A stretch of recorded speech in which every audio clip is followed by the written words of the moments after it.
Hello and welcome to this week's episode of My CP Does Not Define Me, where we focus less on the dis and more on the ability of what we can do.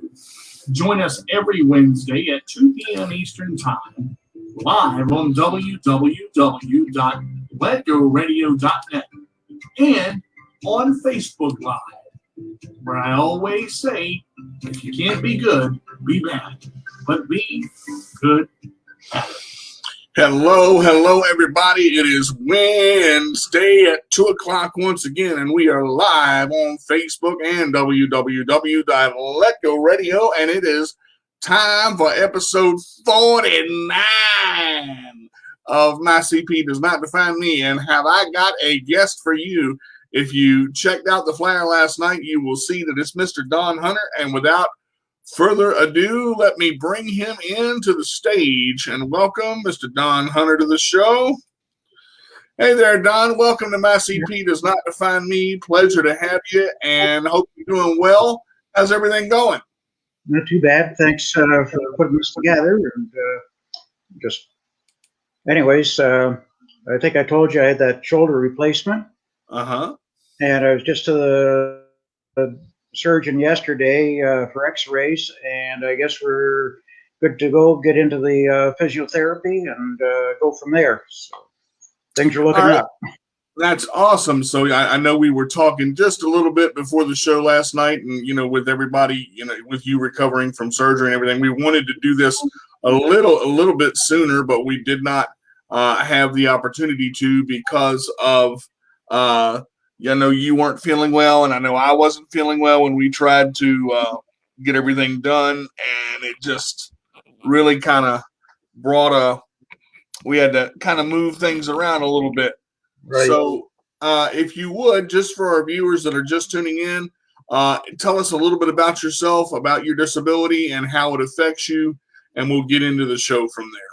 Yeah, I contracted polio just 1953, just before the vaccine came out, and I went into the hospital. We live in Wallaceburg, which is about 75 miles on the Canadian side from Detroit. I don't know if that helped or not. And so anyways, ended up in the London hospital. I was 22 months old, so don't really recall any of it. Which maybe is a good thing.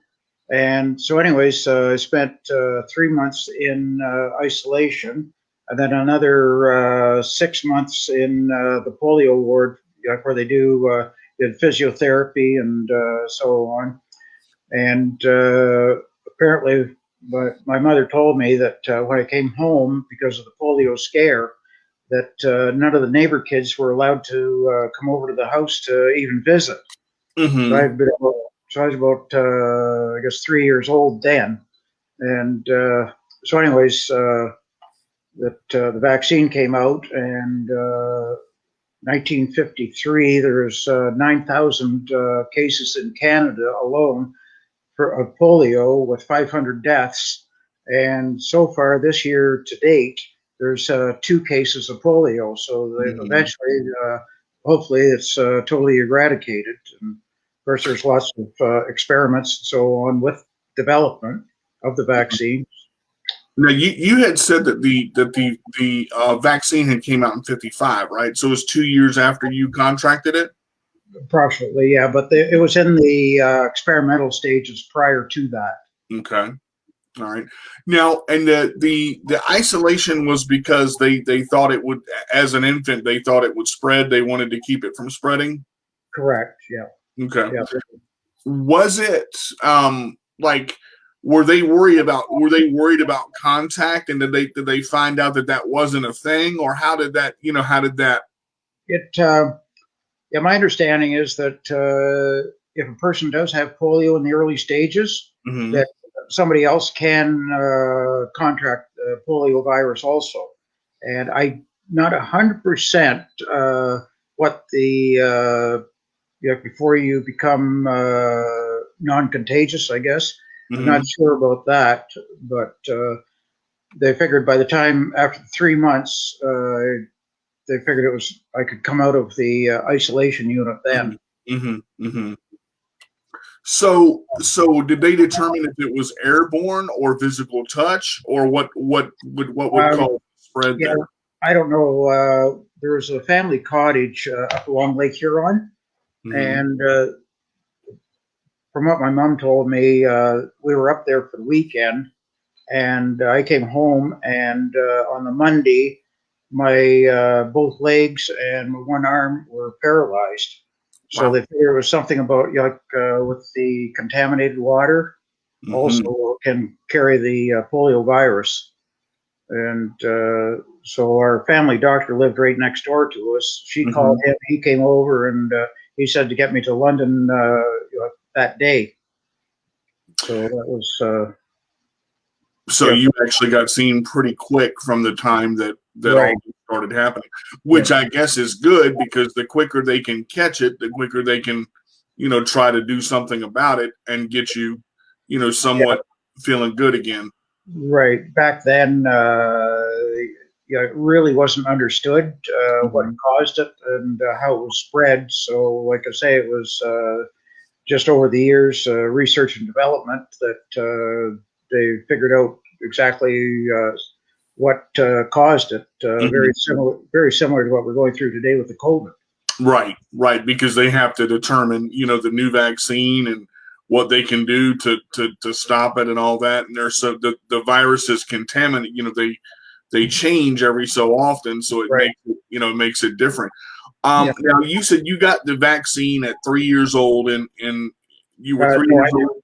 I never did. Well, I understand that they tried to give me the vaccination, but I don't know. You probably noticed some people with the round circular scar on their shoulders, and when that's from the vaccinations back then, and they tried to vaccinate me, but I guess my immune system from having polio, it rejected the vaccine.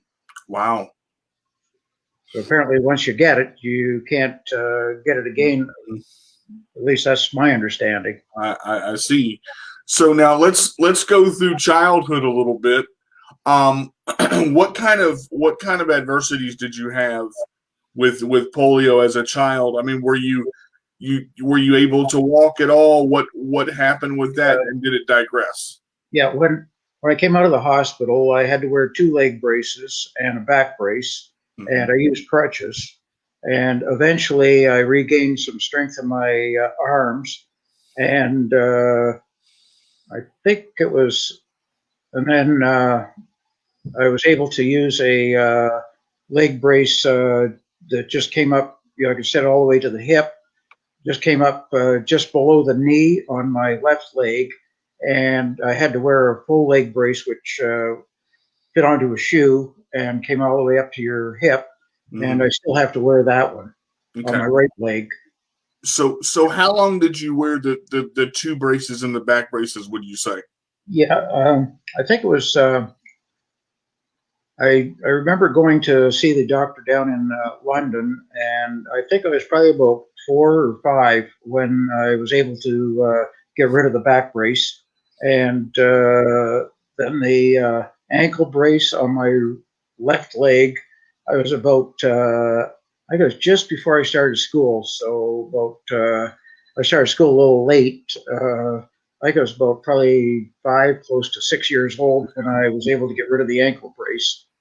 Was that because of strength and conditioning, or what? Eventually, the strength of my left leg did come back. There was, like physiotherapy that I went through when I was younger, and eventually, like I say, strength finally came back. And now we're getting into what they call Post-Polio Syndrome, and I've noticed like legs and muscles and joints becoming weaker, and you get the leg cramps like I had when I remember I used to have leg cramps when you're trying to go to sleep at night, and I've noticed that coming the last 5, 6 years. Yeah, you and I talked a little bit about the similarities between cerebral palsy and polio. as far as the muscle spasms and things that, that you had to do, and the muscle weakness and deterioration. Right. Like, as you grew up, were you treated differently because of polio? I mean, when would you say that they determined that it was not contagious? Yeah, I think probably after I was home. I don't know exactly when, but I remember. It seemed like, I don't know. According to what my parents have told me, probably about 3 or 4 months after I got home, then people started to understand, like, about the contagious part was over with, and Right. we, the kids in the neighborhood always seemed to fit in with them and everything. Mm-hmm. Didn't really feel, what would you say, segregated Or and isolated. Mm-hmm. right, yeah, yeah. So as far as growing up with the neighbor kids, it was pretty well normal. Obviously, there were some restrictions, like as far as riding bikes and Sure. Yeah. type of thing, and yeah. So You had to kind of adapt to, right, what you knew your body could do, and then yeah. accept your limitations as far as that, which I can totally understand. And they recommended that swimming was good exercise, and we had a pool put in, which of course all the neighborhood kids enjoyed that with us, and Well, that's one way to get friends, man. You put that pool in, everybody wants to come take a dip. really, yeah, and yeah, I don't know. You remember the old Tarzan shows years ago, Johnny Weissmuller? Way back. That's before my time, but yeah, I do know a little bit about them. Go ahead. Well, anyways, he had polio too, but he Oh fully wow. recovered, and he was an Olympic swimmer. Mm-hmm. Yeah, so you see, it just all the different stages, it affects everybody differently. Mm-hmm. There's one. I was watching a documentary, and there's one girl that had polio, and she became a ballet dancer, and it sort of well, again, like that, like I mentioned earlier about the weakness in the muscles, came back, and she ended up in a wheelchair. Right.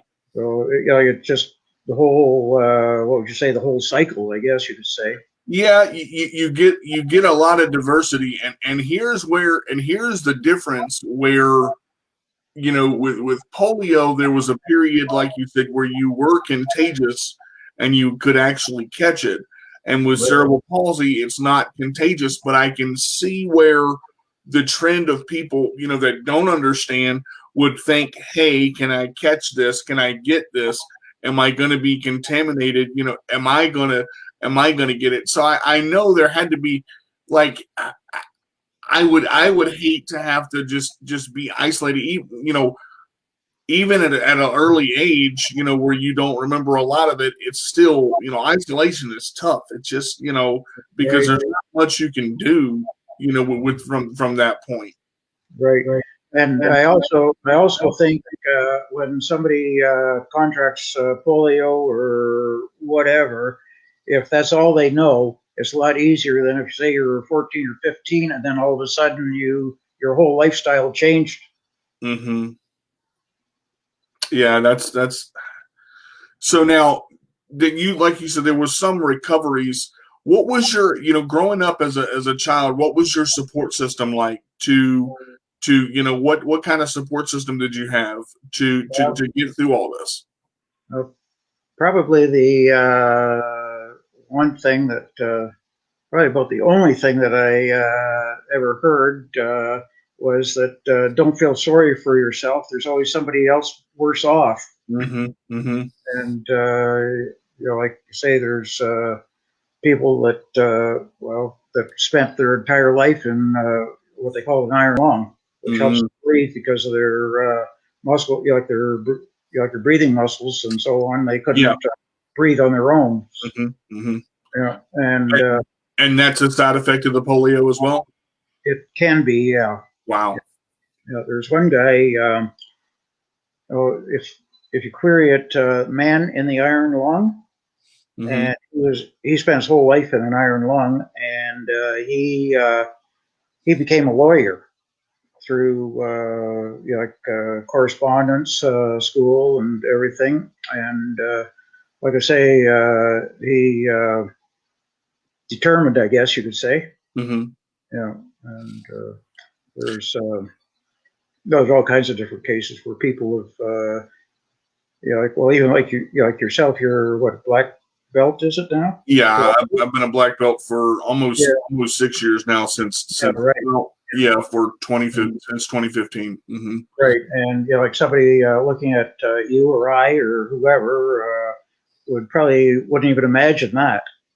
Well, I mean, and again, that's in what society sees and what they think, and it's not just proving them wrong either. It's showing them that just because you are differently abled or you have a disability that you're dealt with, it doesn't mean that you can't do what you want to do. I mean, Exactly, yeah.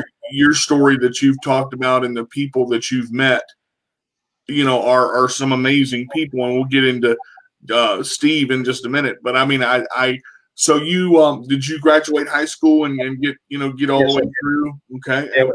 and what was that like for you?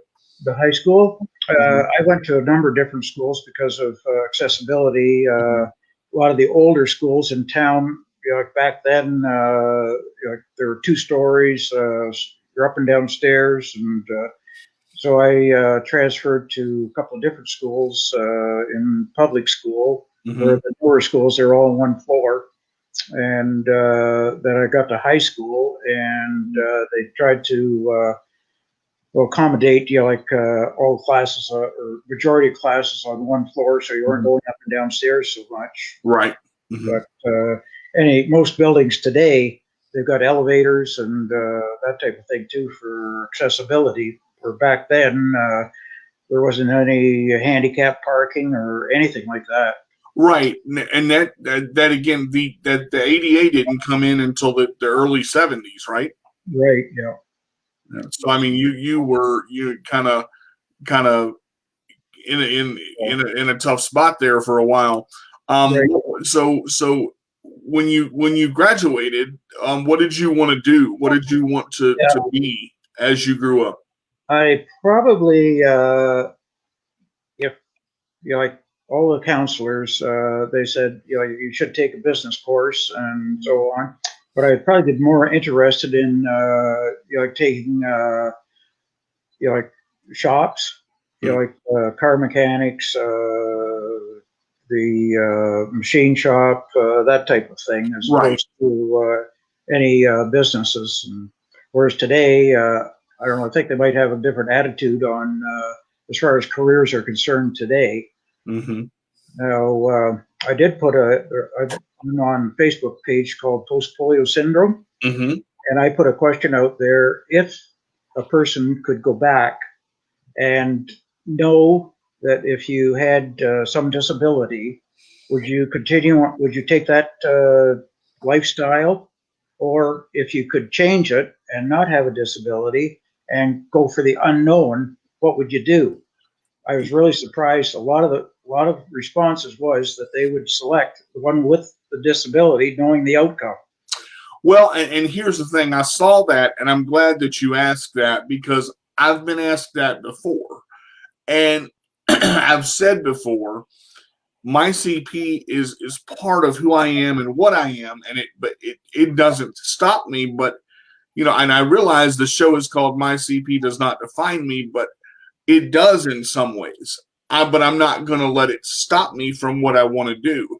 I think my CP has allowed me to become the person that I am in a sense because if you are able-bodied and you're running around all the time and you're high speed and you got life and you're just job and school and kids and go and rush and do and do and do, you very rarely slow down to take a look at what life is. You very rarely, I mean, from what I see, the hustle and bustle of the world just continues to explode. Hey, Shayna, thank you for tuning in. And it's one of those things, as we're on Let Go Radio Live and Facebook as well, people everybody that's in here right now, Josh and Nikki and Cindy and Kimberly and Crystal, you know, people are the way they are for a reason. They're dealt the hand that they're dealt for a reason. And I don't know if I would want to go back and change it and be different, because I like the way that I am and I'm okay with the way that I am. And I think that where I am and what I'm doing in life can inspire others and push others to do what they want to do, no matter the outcome of what they face. And that's the reason I wouldn't really want to change it. Right. Yeah. And from what I've seen, like talking to you and listening to your broadcasts, it seems like you thoroughly enjoy what you're doing. Well, I mean, I have a passion for what I'm doing. I always used to ask, I wanted to know what my purpose was, and it took me a long time to figure out what I was able to do, because I had my hands into everything. I was involved in music and sports and this and that, and I enjoyed it, but it was like, what am I to do? What is my goal? What is my life goal? Where am I going to be? And when I started creative writing and public speaking, and I realized that my voice was something that could get out there. Of course, that's the biggest muscle that I have is my mouth. I honestly can say that. But I realized through Kelly's Choice and through the opportunities that I have on these broadcasts and Let Go Radio that people need to know that it's okay to be who you are.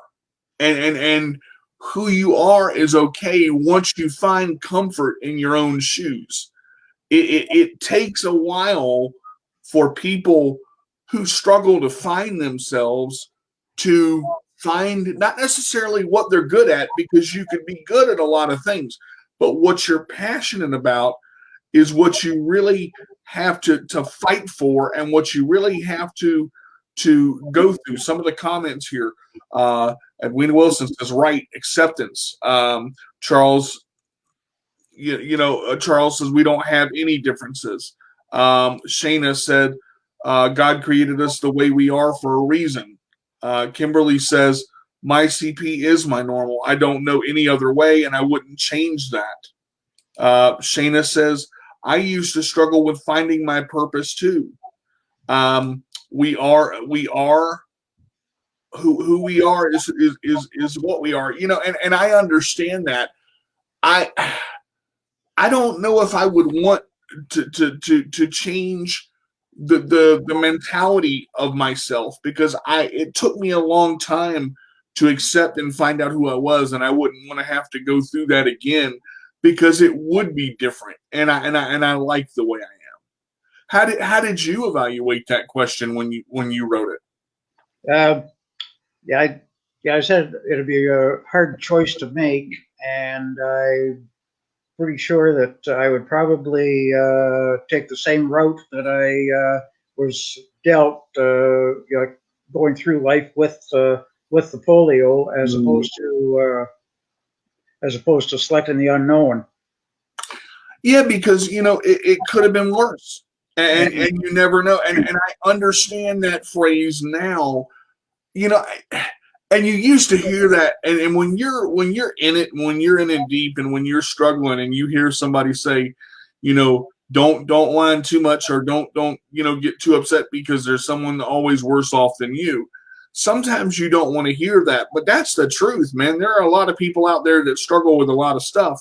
Miss Winnie says this: purpose and passion about what you do can take you a long way with helping others as well. And I think that's where to get them out of that funk, that oh, woe is me style, where, and it's okay to be in there for a little bit, because everybody's going to have those moments, but you can't stay there. You can't stay in that I'm never going to get past this. I'm just going to have polio and do nothing. Right. So when you graduated, you moved through high school. When you graduated, what did you decide to do? How did you? Yeah, when after graduation, I got into it was a correspondence course in accounting and worked for a car dealership, and eventually got into one of Wallaceburg was, we supplied a lot of automotive parts to Chrysler, GM, like tool and die shops, molding shops, and aluminum molding for car parts. And I eventually got into they manufactured springs, leaf springs, and then that was when sort of went into a bit of a recession, and they cut back on the staff. So I returned to school, took a computer programming course at the local community college, graduated from there, and I got into another car manufacturing place. And again, things slowed down. And after that, I found a job up at the Sarnia Police Service, which is right across the river from Detroit, or sorry, Port Huron. And I was there for 25 years and retired from there. So, like I say, looking back, I don't really think I would want to change things. And I know for a fact I would not have met the people that I have. And if I had taken another route, and like I say, they're well, yourself, you have friendships and so on, and a lot of us go back to kindergarten. Like I said to Steve Brett, he and I filled sandbox together in kindergarten. Yeah. So before we get to Steve, and that's going to be a big part of this because I know you guys are great friends, and actually we all three met together. Now, how was law enforcement for you? How did you get into that? Yeah, it was through an employment agency up in Sarnia. It was called Special Needs Employment, and so I went in there for it was just they had a group of people in, and they were sort of similar situation I was, that you couldn't, the job more or less picked you. You didn't pick the job. And so anyways, I ended up getting an interview at the police service, and it was in the records department. So it was transcribing police reports onto the computer and getting the court documents ready for bail hearings and that type of thing. And so it was a lot of typing and paperwork. Like I say, I lucked out for the pension. Your age plus your years of service had to amount to a certain number. So I just hit that number when I turned 65 to retire. That was better. Good luck and good management, I guess. Well, and you said yourself, 25 years, it's a long time to do something for 25 years. That's a career, man. And we appreciate your service in that, and thank you for all you do. There's three comments that I want to read here, and then they have some meaning going back to what you talked about putting the question up. If you could go back and take the unknown or just stick with his disability, what would you do? Kim said this: sometimes the only way to move forward is to go back, meaning don't look back on your past, but move forward with your future. And sometimes you have to reevaluate yourself. So that's a good way of putting it. Crystal said this: my disability didn't come until 18. I definitely would not go back. It truly humbles you, and the true colors of others become extremely apparent. And then my friend Charles said this: I know a guy with no arms and legs. He's a pro rapper, a Facebook gamer. He's a father of 2 little boys. So, just in those 3 comments right there, you look at, and I love the part about sometimes you have to step back, but you can't go back. And for a large part of my life, when I was enjoying myself and when I was in Waynesboro, Virginia, I was surrounded by the people that I cared about. But when they moved on and I moved here to Portsmouth, I struggled because I was like, well, I want to go back. I want to go back to the way it was. But see, time still pushes forward. So when you go back, if you go back to where you were, everybody else has moved on. So it's all kind of, time doesn't stop whether you have a disability or not, whether you're able-bodied or not. Everything pushes forward, and you have to kind of find your way. And I'm glad that you did that, because you found your way and you pushed through and got into something that you liked and something that you cared about, and was able to succeed even with polio and the severity of it. I mean, going into that. Now, this part here, tell me about how you and Steve Brent met. I know you guys were childhood friends, but a great guy. I've had him on my show before. How did you guys meet? Yeah, it was at kindergarten, and then we sort of drifted apart a little bit, and then we got hooked up in high school again, and we've been, didn't really keep, off and on. We'd run into each other, and I put together a project a couple of years ago for the high school students. Wallsburg was a big, we had the glass factory, and which made glassware. And it's similar. I think you've got the Shark Tank for entrepreneurs. So anyways, I came up with the idea about having high school students research a local business and do a presentation in front of a panel of judges on how they could improve or expand that particular business. So I got Steve, he helped out with that project too. And then along with, we put together that project that you mentioned a while back, where we had a few people discussing different issues and so on. So, yeah, the different disability perspective, that was so fun. I've had Maritza on my show. I've had Steve on my show. I've had you on my show. Shayna was there.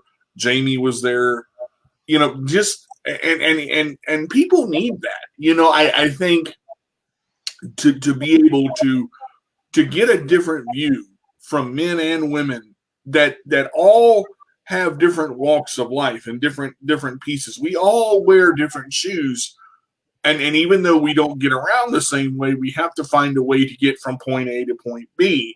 And the thing I like about Steve and you is your friendship is so solid. What's it like to have him in your life as a friend? What does it mean to you to have him in your life?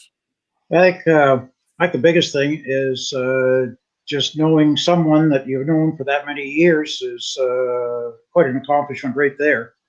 And we have other friends too that we met in kindergarten, and sort of, not all the time, but see each other frequently and so on. And you can just reminisce about things. And I think that's maybe as you get older, you do more of that, and probably the stories change a little bit too to make it sound better. Yeah, the fishing trips get a little longer, right? I was like, oh, don't let the truth get in the way of a good story.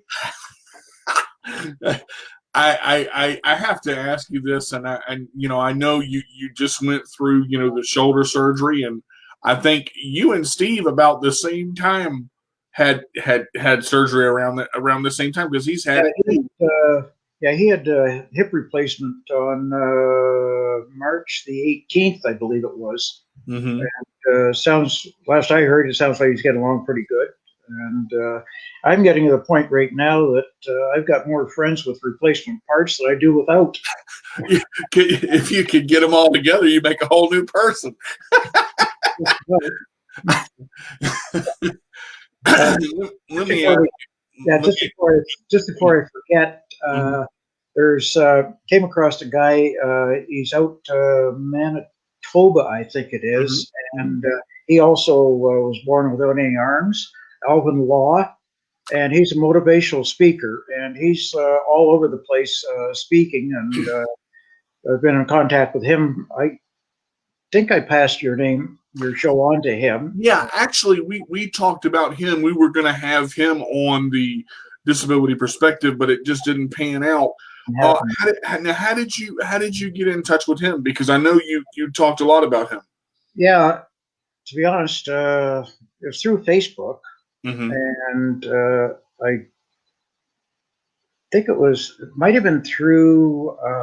There's that one page, people with disabilities and people that look after them, or something along that line. I can't remember for sure. Mm-hmm. And I think he made a comment on that also. Okay. Or that's how I came across him. And then there was David Onnelly. He was the Lieutenant Governor of Ontario. I met him at a deal for the Sarnia Police Service a number of years ago. Mm-hmm. But there's another good example of how far somebody can go with. Right, and again, that's disability or not. I mean, there you are. Now, have you had a chance to hear Mr. Law speak? He's on YouTube, Mm-hmm. so just query his name, and he's got a number of different what would you say, conversations or presentations and so on. He said, there's one I listened to, and he was talking to a bunch of I think they were grade 5 or 6 students, Mm-hmm. and somebody, of course, didn't have any arms, and I guess one of the kids asked him, "How do you go to the bathroom?" Mm-hmm. And if you want a true question, I mean, I'll tell you, you get in front of a group of kids and let them see you as you are, those questions are going to come out. And when they do, I can remember the first time I spoke in school, and one of my friends used to tell me, DJ, your biggest fear was rolling off the stage. I said, it still is. I said, those stages get shorter as my chair gets bigger, Yeah. I think speaking to our younger generation, and I think speaking to children is the way of the future, because children already have a way of thinking based on what they're taught. Children already have a way of, they're so impressionable at a young age, and to show them the truth and to show them the right way to do something and the right way to approach disability. There are so many people out there that don't even know how to approach disability. They see somebody in a chair, or they see somebody that looks different than them, and they cringe because they're basing it on a look or what they see. I mean, they don't even go up and say hi to the person, and sometimes that's all it takes. You will find out a lot about a person when you and I connected and Steve connected. I had no idea the friendship the three of us would have and how fast. I mean, really. I always said, I get along with people with age than I do with younger people, because the younger generation doesn't understand. But then the mindset comes back, and you say to yourself, well, if they don't understand, somebody's got to teach them, and somebody's got to show them the right way, because they honestly don't know. And sometimes people ask questions because they don't know, and there's nothing wrong with that. But I feel like there's a right way and a wrong way to do it. And I think that's the hard part. Cindy says it's great that there are so many sites out there for people with disabilities, and again, Don, you're bringing that up. There wasn't a lot of things for adults. Once you hit adulthood, there were plenty of things for children, but there weren't a lot of stuff for adults. So you brought a lot of things with polio and learning about it, and the different sites that you can go to now and all of that. There's a lot there. And growing up, the town that we lived in, it's got a river going through it, and most of the kids that I hung around with, we all had rowboats and that type of thing, and swimming was a big thing in the summertime, and when the river would freeze, kids would be out there skating and so on. And I had like a sled with not a toboggan, but a sled with the steel runners. Mhm. I'd sit on that and use ski poles to push myself around out in the ice. And again, that I bet that had to be fun as I don't know what. I can't imagine sitting on a sled with ski poles going around ice that because I know it gets cold up there in Canada, boy. That woo. There's my brother-in-law and myself and another guy we're out splitting wood. I went out and cut some wood and we're splitting wood. Mm-hmm. And the other guy that was with us, he said, you're the only person that I know of that can split a face cord of wood sitting down. And again, that's exactly what I'm talking about. When you want to get something done, you can either step up to the plate and do it, or swing and miss. I mean that's so awesome. Let me ask you this: what would you say in your life so far it has been your defining moment? Well, there's we had a cottage in it was off of Lake St. Clair, and it was out on an island. My dad and I bought it, and one year we got a ride over on a snowmobile to spend the weekend. Mm-hmm. And the person that took us out there, the snowmobile broke down, and so we thought, well, we didn't realize that no cell phones back then, and so anyways, we waited and got later and later on the Sunday. So on Monday morning, the three of us, we walked across about 5 miles of frozen lake to get back to the mainland. So that was, to me, it was sort of a milestone, I guess. I've never done it again. And I know I wouldn't be able to today. Mm-hmm. And of course, with the crutches, you develop like a lot of upper body strength. Right. And, in school, always arm wrestling and so on. And I was able to, turn most people down. And I used to be able to do like 100 push-ups, 100 sit-ups, one after the other. And so I think the physical aspect of that was something that you keep in mind. Remember. And that is a big accomplishment. I mean, Charles asked, "Where are you from in Canada?" We're between about halfway between Detroit and Port Huron. Okay, that's or not. All right, so hopefully that helps. That helps that helps you out there, Charles. Along the St. Clair, the St. Clair Seaway.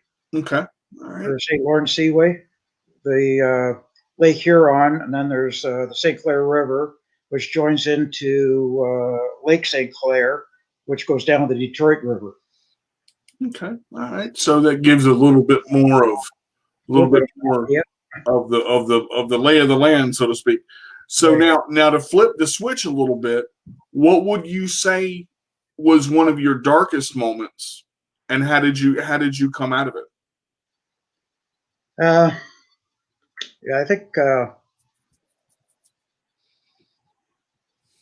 this last surgery that I had on the shoulder, I was fairly concerned about that, and it seemed to, I don't know, that seemed to bother me more than when I was diagnosed with cancer back in 2017, Mm-hmm.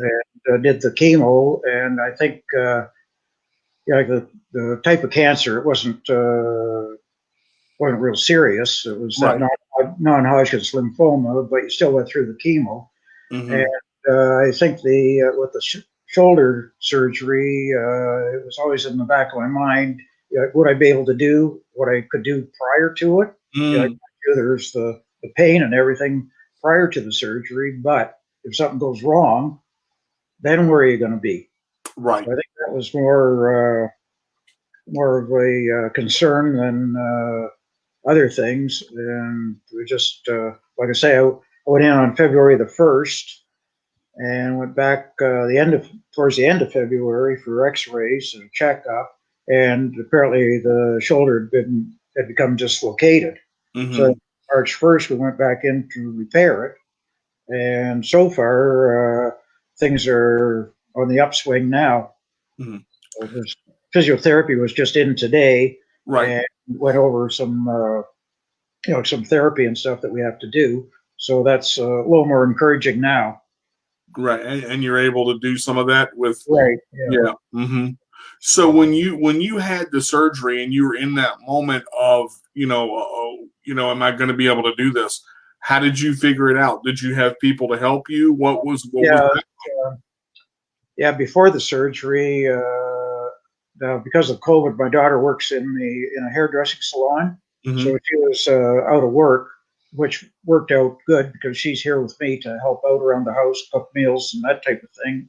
And we have PSWs come in, and I don't know about you.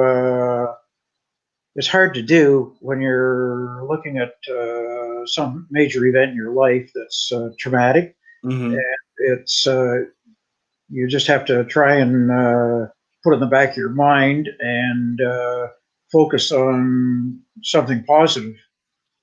Or you deal with that the same way or not.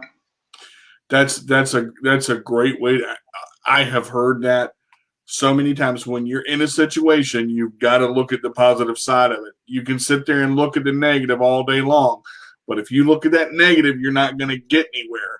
And Right. with surgery, one of my going back to CP and polio both. When I had a surgery, I had to learn to redo things over. So it was different. The way you dress yourself is different. The way you put your shirt on is different. The way you pick something up is different. The way you bend is different. It's a whole nother, it's a whole ball of wax. Learning curve. Yeah. I mean, you've got to, I mean, how you did things before. You know how you went through things before the surgery.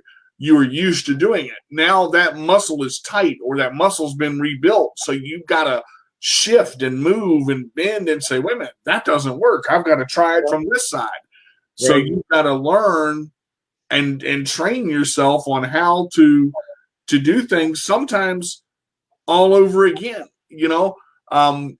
For instance, for me, putting on pants is, of course, one leg at a time. Well, when I had my hamstrings done and I'm in a body cast, I come out of the body cast for 6 weeks. I'm like, okay, this is not going to work this way. I'm going to have to learn how to do one leg, and now I'm going to have to pull this leg up, and now I'm going to have to slide this leg over here, and you've got to hold the pants so the pants don't fall, and then your leg gets caught.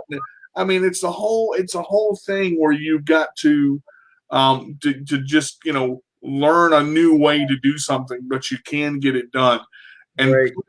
putting a positive spin on it makes it better. And the fact that you did have help and as a support system to come in, I think you're doing great, man. And I think you're going to continue to succeed. Just keep working at it and don't rush it. Take your time. And I think a lot of people in surgery and do surgery try to push it too fast.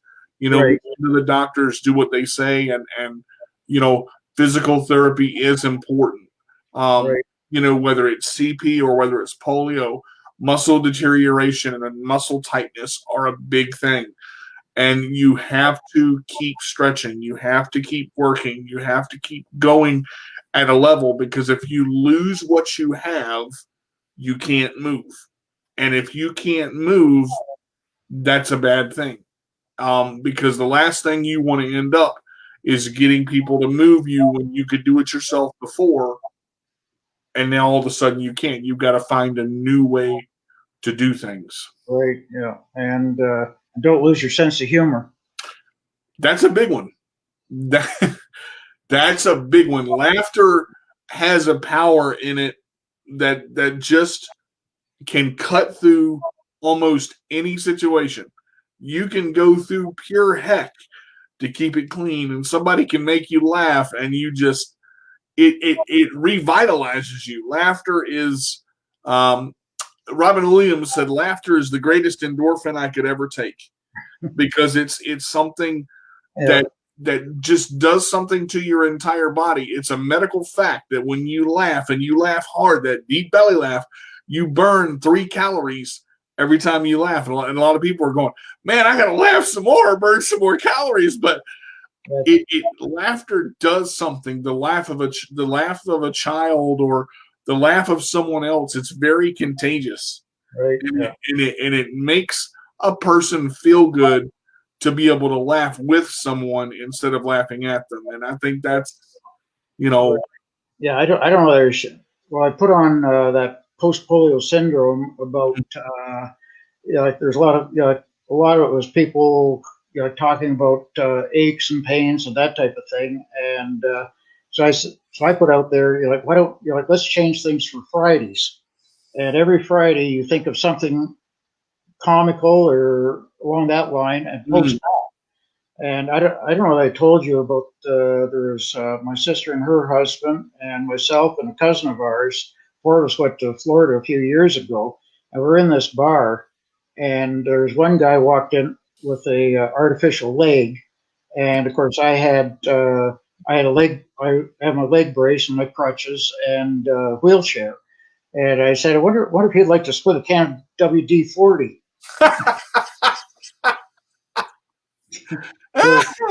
We're at another restaurant, and my brother-in-law leaned my crutches against the post that was in the restaurant right next to him. He got up, the crutches fell on the floor because everybody's looking at us, and he jumped up, bent over to pick them up, and I yelled out, "It's a miracle!"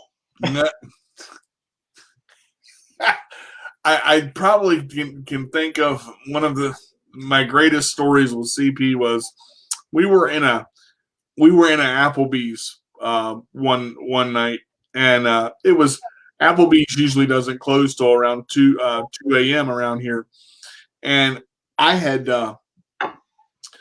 transferred out of my chair, or I'd went and ate and had my dinner and transferred out of my chair, and I'm sitting in the bench, and the owner comes over and goes, "Is everything all right?" I say, "Well, yeah. Everything's all right, but 2 things happened." I said, "I'm in a food coma, and now I can't feel my legs, and I swear I wasn't like that when I came in here." So the manager, he turns white as a ghost, and he's freaking out because he thinks I'm serious. And he's like, "Sir, is there anything I can do?" I'm like, "No, I'm just going to get back in my power chair and roll home."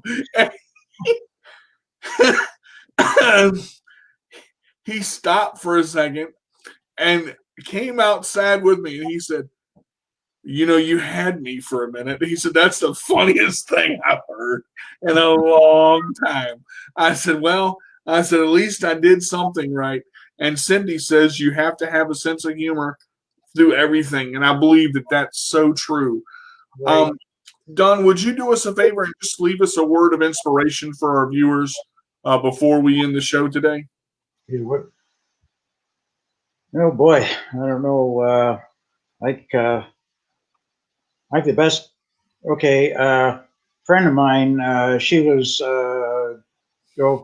had sort of having a bad day, and I don't know whether you people all remember the old movie Pollyanna, and during the whole movie, she was always saying, "Look on the bright side."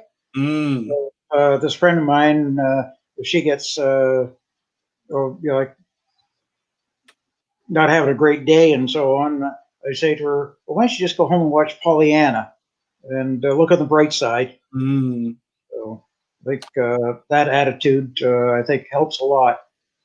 That and to add to that, I will say a person's mindset is their greatest power. Your attitude reflects your altitude as how high you can go. You can accomplish anything that you want as long as you put your mind to it and put your best foot or will forward and give your best effort. Anything in life takes work. It's not necessarily easy, but it doesn't mean it can't be done. Do you have any, if you would like to share any social media where people can find you, you don't have to. if you have, any social media where people can find you or you want to share that, feel free to do so. Yeah, I'm just on Facebook under my name, and there's a picture of there's a group of people and myself in the wheelchair. That was that project that we did for the students where they researched the business. And that's about the only contact that I have. There is my email, and it's dehunter@bell.net. Okay. All right. Well, we will definitely send some folks your way. I want to thank you for being on the show today. It was so great to have you. I'm so glad we got to do this. Keep recovering, keep building that strength, and keep being the Don Hunter that I know that you are. Ladies and gentlemen, I want to thank everybody for tuning into the show today. My CP Does Not Define Me, affiliated with Kelly's Choice Inc. You can find me on YouTube at My CP Does Not Define Me. Chairmaster Games and Worth the Wait Cooking with DJ Carter are my 3 YouTube channels. You can find me on Instagram and Twitter at My CP Does Not Define Me, and also on my blog at CarterDJ85 at Wix.com. If you would like to be a guest on the show or would like to find out more information about it, please email me at CarterDJ85 at gmail.com. If you are going to be a guest, I will need a short bio and a picture for the flyer that I will create. But most of all, I always say, if you can't be good, be bad, but be good at it. This is D to the J with a roll away. We will see you next Wednesday at 2 o'clock Eastern Time for episode 50. Believe it or not, we are half a century there. Episode 50 of My CP Does Not Define Me. Folks, we will see you next week. Thank you so much for tuning in. We are so glad to have you, and we cannot do this show without people like you. So we'll see you next week. So long, everybody. Okay, thanks. All right, everybody. That's going to do it for this week's episode of My CP Does Not Define Me. But don't worry, you can catch us again next Wednesday at 2 p.m. Eastern Time on www.letgoradio.net and on Facebook and YouTube at My CP Does Not Define Me. Remember, I'm your host, D to the J with the roll away. And if you can't be good, be bad. But be good at it. We'll see you next week.